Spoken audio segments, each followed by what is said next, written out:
नमस्कार मित्रांनो, तो आजचा हा व्हिडिओ तुमच्यासाठी खूप महत्त्वाचा आहे. कारण आपण जे आता सध्या आजूबाजूला आपल्या बघतोय की पेट्रोलचे खूप पैसे वाढतात आहे, भाव वाढतात आहे पेट्रोलचे, आणि काही ठिकाणी असं आहे की पेट्रोल पण भेटत नाही. ठीक आहे, तर अशा कंडिशनमध्ये आपल्याला एक ऑप्शन सुचतो डोक्यामध्ये की आपण इलेक्ट्रिक गाडी घ्यावी. ठीक आहे, तर इलेक्ट्रिक गाडी घेण्याच्या पाठीमागचे भरपूर सारे रिझन असतात, पण आत्ताच्या कंडिशनचं मेन रिझन आहे की पेट्रोल भेटत नाही किंवा खूप भाव वाढले. ठीक आहे, तर कोणती इलेक्ट्रिक गाडी घ्यावं, तर ह्याच्या पाठीमागं भरपूर साऱ्या कंपन्या आहे. ठीक आहे, इलेक्ट्रिक गाडीच्या भरपूर साऱ्या कंपन्या, त्यामधली तुम्ही एक्झॅक्टली कोणती गाडी घ्यायला पाहिजे, तर हा माझा व्हिडिओ बघितल्यानंतर तुम्हाला त्याचा क्लिअर अंदाज येऊन जाईल. आता तुम्ही जी ही गाडी बघताय माझी, ती ॲथरिस्टा झेड मॉडेल आहे. तर ही गाडी ॲथर कंपनीची, आणि ही गाडी मी ऑलमोस्ट 2 वर्ष वापरली आहे. ठीक आहे, 2 वर्ष ही गाडी वापरत असताना मला काही प्रॉब्लेम आले का नाही, मी त्याच्याबद्दल तुम्हाला कंप्लीट इन्फॉर्मेशन देईन आणि त्याच्यानुसार तुम्ही तुमचे डिसिजन घेऊ शकता. फ्रँकली सांगतो, गेले 2 वर्षात मला एकदाही गाडीचा प्रॉब्लेम आला नाही, एकदाही बॅटरीचा प्रॉब्लेम आला नाही. खूप भारी गाडी चालते, काही प्रॉब्लेम नाही गाडीला.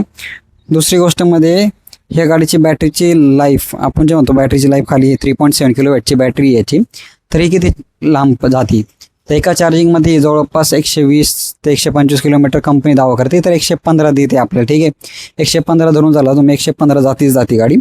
दुसरी गोष्ट म्हणजे आपण गाडी घेताना विचार करतो की बॅटरी खूप भारी असाय पाहिजे गाडीची, ती बॅटरी खराब नाही झाली पाहिजे कोणत्याही कंडिशनमध्ये. आपण अशा खूप सारे व्हिडिओ बघतो त्याच्यामध्ये गाडी जळली जाते. ठीक आहे, बॅटरीच्यामुळं पूर्ण गाडी जळली जाते आणि त्याचा काही फायदा होत नाही. तर गेल्या 2.5 वर्ष एकदा पण माझी बॅटरी शॉर्ट सर्किट झाली नाही, काही जळलं नाही. गाडीची कंडिशन आहे तसे सगळे स्पेअर पार्ट म्हणतो ज्या गाडीचे आपण, ते आहे तसे, आणि मला एकदाही प्रॉब्लेम दिला नाही. आता मी बॅटरी लाईफबद्दल तुम्हाला सांगतो, ही बॅटरी लाईफ कशी, आणि त्याचा तुम्हाला एक एक्झाम्पल सांगतो की माझ्या आयुष्यामध्ये घडलेला. मागच्या वर्षी ज्यावेळेस खूप मोठा पाऊस झाला होता पुण्यातून येताना, मी ऑफिसमधून येताना, मी अक्षरशः गाडी इथपर्यंत पाण्यामध्ये घातली होती, म्हणजे अर्धी गाडी माझी पाण्यामध्ये होती, आणि मला भीती वाटत होती की गाडी पाण्यामध्ये घालू का नको, कारण ह्याची बॅटरी खाली आहे. तर असं वाटत होतं की बॅटरी शॉर्ट सर्किट होईल काय नाही वगैरे नाही. ठीक आहे, आणि मी हिंमत करून पाण्यामध्ये घातली. तर तुम्हाला सांगतो, माझ्या पुढं वेगवेगळ्या कंपन्यांच्या गाड्या होत्या, सगळ्या गाड्या त्या पाण्यामध्ये बंद पडल्या, पण ही गाडी अक्षरशः स्मूथ चालली, एकदम मक्खनगत चालली. एवढ्या डुबलेल्या पाण्यामध्ये पण गाडी एकदा पण बंद नाही पडली मध्ये, आणि खूप जास्त पावर आहे आणि पाणी खूप जोरात होतं तरी गाडी मध्ये बंद पडली नाही. मलाच भारी वाटलं की ठीक आहे, पैसे दिले जास्त थोडेफार या गाडीसाठी, पण गाडी वरते. तर हा एक अनुभव सांगितला मी तुम्हाला. दुसरा अनुभव असा आहे की गाडीमध्ये ज्यावेळेस आपण इलेक्ट्रिक व्हेकल घेतो त्यावेळेस महत्त्वाची गोष्ट असते, ज्यावेळेस आपण इलेक्ट्रिक व्हेकल घेतो सगळ्यात महत्त्वाची गोष्ट ही असते की जितकी काही चार्जिंग माझी स्क्रीनवर दिसन तितकी तरी व्हेकल जायला पाहिजे, आणि तितकं म्हणजे शुअरिटी असायला पाहिजे. लेट्स से तुमचं घर 15 किलोमीटर आहे, तुम्हाला जाऊन येऊन 5-6 किलोमीटर जाऊन येऊ करायचं. ठीक आहे, आणि तुम्ही गेला आणि चार्जिंग 15 किलोमीटर दाखवते आणि मध्येच गाडी बंद पडली, तर तुम्हाला इतकी चिडचिड होती की गाडीने 15 किलोमीटर रेंज दाखवली, 5-6 किलोमीटरमध्येच बंद पडली. तर असं एकदा पण झालं नाही माझ्याबरोबर. ह्या गाडी जेवढी काही रेंज दाखवली आहे, म्हणजे 10 किलोमीटर असू, 15 किलोमीटर, 30 किलोमीटर असू, जी काही रेंज मला स्क्रीनवर दिसणार तेवढीच गाडी ॲक्युरेट चालते, एकदम ॲक्युरेट चालते. ह्याच्यामध्ये इनबिल्ट GPS पण आहे, आणि GPSचा फायदा आहे की गाडी माझी कुठंतरी, मी लेट्स से आपण बाजारात जातो, ठीक आहे, बाजारात गेल्यानंतर गाडी आपण लावून विसरून जातो कुठं गाडी लावलेली आहे, किंवा गाडी चोरीला गेली तरी तुम्ही ते ट्रॅक करू शकता GPS तुमच्या ॲपवरनं की माझ्या एक्झॅक्टली गाडीचं लोकेशन काय, आणि ते पण फ्री ऑफ कॉस्ट आहे. त्याला तुम्हाला काही रिचार्ज करायची गरज नाही त्या GPSसाठी. सिम कार्ड याच्या आतमध्ये, तर त्याला सिम कार्डला रिचार्ज करायची पण काही गरज नाही. तर 3 वर्षानंतर तुम्हाला काहीतरी 1000 रुपये वर्षभराचा रिचार्ज असतं, ते तुम्ही करू शकता, किंवा ते तुमच्यावर आहे करायचं का नाही करायचं. ठीक आहे, तर ही GPS सिस्टीम पण आहे, अँटीलॉक थेफ्ट सिस्टीम पण आहे ह्याच्यामध्ये. आणि सगळ्यात मोठं म्हणजे क्वालिटी गाडीची तुम्ही बघू शकता, किती रफ अँड टफ गाडी वापरली. खाली चिखल लागला आहे, आतमध्ये मोटर आहे, ह्याच्या आतमध्ये खाली पाठीमा मोटर आहे. त्या मोटरला एकदा पण आत्तापर्यंत प्रॉब्लेम झाला नाही. गाडी मी बिंदास धुतो पाण्याने, वॉशिंग सेंटरला नेतो, गाडी धुतो पाण्याने. आतमध्ये एवढा चिखल लागला तरी मोटरला काही प्रॉब्लेम नाही. हां, एक पॉईंट याच्यामध्ये, ह्याची जी बेल्टचा आवाज आहे तो खूप जास्त येतो, चुई असा आवाज तुम्हाला ॲथरच्या गाडीचा कळलेला असेल. ठीक आहे, तर तो बेल्टचा आवाज येतो, त्याचा काही प्रॉब्लेम नाही आहे. पण एवढे रफ अँड टफ सगळे आहे ना. आता हे बघू शकता टायर्स, आता एकदा पण म्हणजे गेले 2 वर्षात माझे टायर एकदा पण पंक्चर झाले नाही या गाडीचे. ठीक आहे, इतकी भारी क्वालिटी वापरली टायरची, पण गाडीचा टायर एकदा पंक्चर झाला नाही. गाडी 2-3दा पडली होती खाली, पण तरीही काय त्याचा स्पेअर पार्टला म्हणजे कोणतेही पार्टमा डॅमेज झाला नाही. आरशे वगैरे सगळे तसेच आहे. आणि दुसरी सगळ्यात महत्त्वाची गोष्ट म्हणजे ज्यावेळेस आपण गाडी घेतो त्यावेळेस आपण विचार करतो की माझी आफ्टर सेल्स म्हणजे घेतल्यानंतर मला सर्व्हिस सेंटरवाले मदत करतात का, किंवा ॲथर कंपनीवाले मदत करतात का.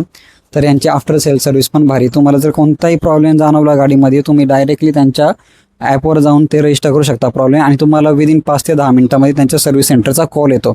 आणि माझ्याबरोबर हे 2दा-3दा झालेलं आहे की सर्व्हिस सेंटरमध्ये गेल्यानंतर थोडा लेट झाला मला सर्व्हिस द्यायला, किंवा थोडेफार मला छोटे मोठे प्रॉब्लेम वाटले, मी त्यांना लगेच रजिस्ट्रेशन केलं, माझे प्रॉब्लेम सॉल्व्ह करून दिले त्यांनी.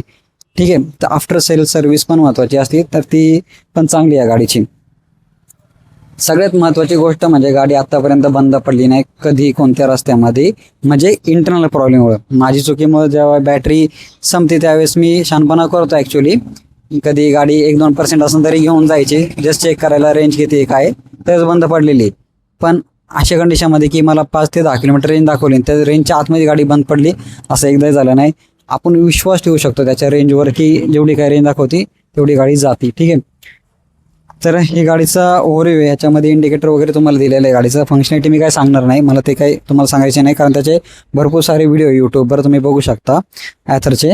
मेन पार्ट मला होता की माझा अनुभव तुमच्याबरोबर शेअर करायचा आहे. तुम्ही गाडी जर घेत असाल तर ॲथरची घ्या, कारण एकदाही प्रॉब्लेम मला दिला नाही गाडीने. आणि एकदा मागच्या वर्षी बेल्टचा प्रॉब्लेम आला होता थोडासा, पण तो प्रॉब्लेम फ्री ऑफ कॉस्टमध्ये सॉल्व्ह झाला आणि काही बेल्ट तुटला नाही. सर्व्हिस सेंटर गेलो, त्यांनी फ्री ऑफ कॉस्टमध्ये बेल्ट रिप्लेस करून दिला, कारण ते ह्याच्यामध्ये होतं, वॉरंटीमध्ये बेल्ट होता. ठीक आहे. तर त्याचाही काही प्रॉब्लेम आला नाही. चार्जेस आपण ज्यावेळेस इलेक्ट्रिक गाडी घेतो की त्याचे चार्जेस किती, सर्व्हिस सेंटरचे चार्जेस किती असतात, तर 1000 रुपये तुम्हाला चार्जेस जातात. ठीक आहे. एकदा एका सर्व्हिसला म्हणजे 6 महिन्यानंतर तुम्ही सर्व्हिसिंग केली गाडीची तर 1000 रुपये चार्जेस द्यावे लागतात त्यांना. ते त्यांचं इंटरनल सगळे चेक करतात, सर्किट वगैरे, त्याचे 1000 रुपये घेतात. बेल्ट वगैरे टाईट करतात, मोटर साफ करतात, त्याचे 1000 रुपये घेतात. ठीक आहे. तर असे काहीतरी सर्व्हिस सेंटरचे 1000 रुपये चार्जेस आहे. सगळ्यात महत्त्वाची गोष्ट म्हणजे आपलं लाईट बिल किती येतं. ठीक आहे. तर आत्तापर्यंत ॲथरच्या ॲपवर त्यांनी दाखवले माझं 32,000 रुपये काहीतरी वाचलेलं आहे. त्यांच्या ॲपवर टोटल तुम्ही गाडी किती चालू आहे त्या गाडीबरोबर पेट्रोलचे प्राईस कम्पेअर करून आत्तापर्यंत तुम्ही किती पैसे वापरले, तर तिथं म्हणजे किती पैसे वाचवले ते दाखवतं. 32,000 ते 33,000 रुपये वाचलेत असे त्यांनी दाखवले. लाईट बिल बऱ्यापैकी 500 ते 600 रुपये पर मंथ येतो या गाडीचा, त्याच्यापेक्षा जास्त येत नाही. आणि मग डेली रुटीन ह्या गाडीचं चालवण्याचं 40 किलोमीटर मी डेली चालवतो, 40 ते 50 किलोमीटर. आणि चार्जिंग होण्यासाठी बऱ्यापैकी सकाळी मी काय करतो 1 ते 2 तास चार्जिंग लावतो. मी काय कम्प्लिटली 0%ला कधीच बॅटरी आणत नाही. मला 40 ते 50 किलोमीटर लागतं, तर त्या रेंजमध्ये मी सकाळी 2 तास 2 तास चार्जिंग केल्यानंतर गाडी 40-50 किलोमीटरपर्यंत जाईन, तेवढी चार्जिंग होऊन जाते. जर 0 to 100 जायचं असेल तुम्हाला मिनिमम 5 ते 6 तास लागतात. पण आत्तापर्यंत असा मला कधी अनुभव आला नाही इतका जास्त वेळा. पण मी डेली 1 ते 1.5 तास लावतो सकाळी 7 वाजता, आणि 8:30-9पर्यंत मला सफिशियंट चार्जिंग होती. मी माझं ऑफिसचं काम वगैरे करून बाहेरची कामं करून गाडी 50-60 किलोमीटर जाऊन ही गाडी 30 ते 40% चार्जिंग राहिलेली असते. हे जे मेटल वापरले गाडीचं हे खूप भारी आहे. सगळे मेटल्स हे वाला मेटल, हे जे फायबर वापरले ते पण दणकटे, कारण 1-2दा गाडी पडलेली आहे पण काहीच हे फुटलं नाही, हे पण फुटलं नाही. खाली बॅटरी आहे, त्या बॅटरीला काही प्रॉब्लेम आला नाही आत्तापर्यंत पाणी गेल्यामुळं. चावीला पण काही प्रॉब्लेम आला नाही, आहे तशी चावी आहे.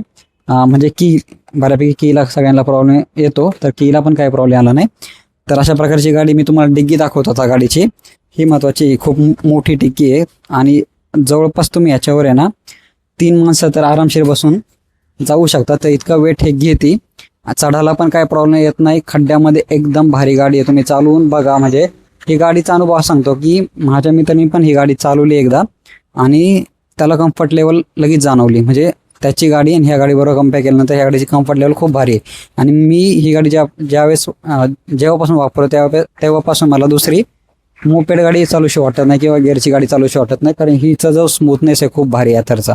ठीक आहे. दुसऱ्या गाड्या पण चालवल्या पण ॲथरचा स्मूथनेस खूप भारी. म्हणजे मेन पॉईंट काय आहे, ज्यावेळेस आपण ॲक्सिलेटर हे घुमवतो, असे पिळतो स्पीड कमी जास्त करण्यासाठी, तर आपण ज्यावेळेस पेट्रोलची गाडी वापरतो त्याच पेट्रोलच्या गाडीचा एक्सपिरियन्स आपल्याला गाडीमध्ये यायला पाहिजे हे फिरवल्यानंतर. तर सेम एक्सपिरियन्स तुम्हाला येतो. कधी इथं जर्क बसत नाही तुम्हाला. तुम्ही ज्यावेळेस ॲक्सिलेटर फिरवता कमी जास्त करता कधी तुम्हाला जर्क बसत नाही. ब्रेकिंग सिस्टीम खूप भारी आहे. त्यांच्यामध्ये already anti lock skidding system आहे. तुम्ही गाडी घसरत नाही कधी, त्याच्यामध्ये ऑलरेडी सिस्टीम आहे गाडीची. तर आत्तापर्यंत माझी गाडी कधीच घसरली नाही 2 ते 2.5 वर्षात. चांगले म्हणजे ब्रेकिंग सिस्टीम खूप भारी, त्याच्यावर तुम्ही अंदाज लावू शकता 2 ते 2.5 वर्षात कधीच मी गाडीहून पडलो नाही. ब्रेकिंग सिस्टीम खूप भारी आहे. रिव्हर्स मोड दिला आहे गाडीचा खूप भारी, कारण गाडी खूप हेवी आहे. मी तुम्हाला सांगून ठेवतो गाडी खूप हेवी आहे. तर ज्यावेळेस तुम्ही गाडी पाठीमागे घेता त्यावेळेस तुम्हाला रिव्हर्स मोडची गरज लागते. तर रिव्हर्स मोड पण दिलेला आहे गाडीमध्ये. अप्पर डिप्पर आहे, टच स्क्रीन आहे. आधीच टच स्क्रीन नव्हती ज्यावेळेस मी गाडी घेतली होती, नंतर सॉफ्टवेअर अपडेट झालं आणि आता टच स्क्रीन पण चालते. याच्यावर GPS वगैरे तुम्ही यूज करू शकता, क्रिकेटचे स्कोअर बघू शकता. तर असे भरपूर साऱ्या त्यांनी फंक्शनॅलिटी दिलेले आहे आता. आणि मेन रेंज तुम्हाला ते सांगितली, रेंज जाती एका चार्जिंगमध्ये 0 to 100 जर केली तुम्ही तर कंपनी 125 क्लेम करते, तर 120 ते 115 तुम्हाला रेंज देते. ठीक आहे, जेवढं किलोमीटर तुम्हाला दाखवून तेवढी रेंज तुम्हाला देणारच आहे गाडी. तर असा अनुभव आहे गाडीचा. खूप भारी गाडी, तुम्ही डोळे झाकून गाडी घेऊ शकता. याच्यामध्ये 3 व्हेरियंट आहे गाडीचे. हे टॉप व्हेरियंट आहे जे तुम्ही बघताय आता Z+ मॉडेल. आय थिंक हे टॉप व्हेरियंट आहे. 81ला जातं.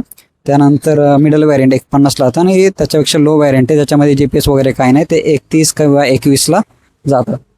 तर हा पूर्ण गाडीचा अनुभव आहे. तुम्ही माझ्या अनुभवावरून ही अथरिस्टा प्रेफर करू शकता. मेन पॉईंट तुम्हाला सांगतो, कस्टमर सर्व्हिस खूप भारी आहे. आफ्टर सेल्स कस्टमर सर्व्हिस खूप भारी आहे. बॅटरीचा एकदाही प्रॉब्लेम दिला नाही, गाडी कधीच बंद पडली नाही. मटेरियल खूप भारी आहे, कधीच डॅमेज झालं नाही. इतकं रफ अँड टफ गाडी मी यूज करतोय पण एकदाही मटेरियल माझं डॅमेज झालं नाही. तर अशा प्रकारची गाडी आहे. तुम्हाला अनुभव कसा वाटला आणि तुम्हाला अजून काही क्वेश्चन असणे या गाडीबद्दल तुम्ही माझ्याबरोबर विचारू शकता किंवा कमेंट बॉक्समध्ये लिहू शकता. मी तुम्हाला नक्की उत्तर देईन. आता चार्जिंग, ह्याच्या जो चार्जिंग दिला, आय थिंक मला आता वॅट एक्झॅक्ट आठवत नाही, खूप मोठी चार्जिंग आहे. बॉक्स आहे तो इथं लावायचा, चार्जिंग सोडून द्यायचा. रात्रभर जरी लावली. माझं एक अनुभव अजून एक सांगतो मी गाडीचा.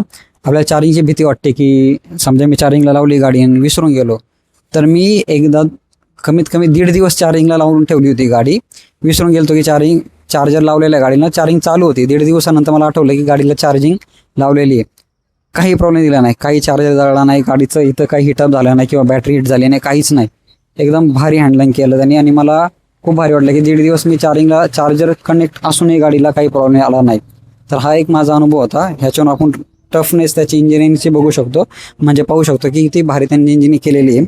दुसरी गोष्ट म्हणजे ज्यावेळेस तुम्ही 5 ते 10 वर्षानंतर बॅटरी रिप्लेसमेंटला जाता, तर ह्याच्यामध्ये महत्त्वाची गोष्ट म्हणजे सेल दिलेत. बॅटरीचे वेगवेगळे सेल आहेत. एक सेल काहीतरी 120 का 150 रुपयाला आहे. एखादा सेल कमी झाला तर तुम्ही 150 ते 200 रुपयाचा खर्च करा, फक्त पूर्ण बॅटरी बदलायची गरज नाही. ही एक नंबर त्यांची आयडिया आहे.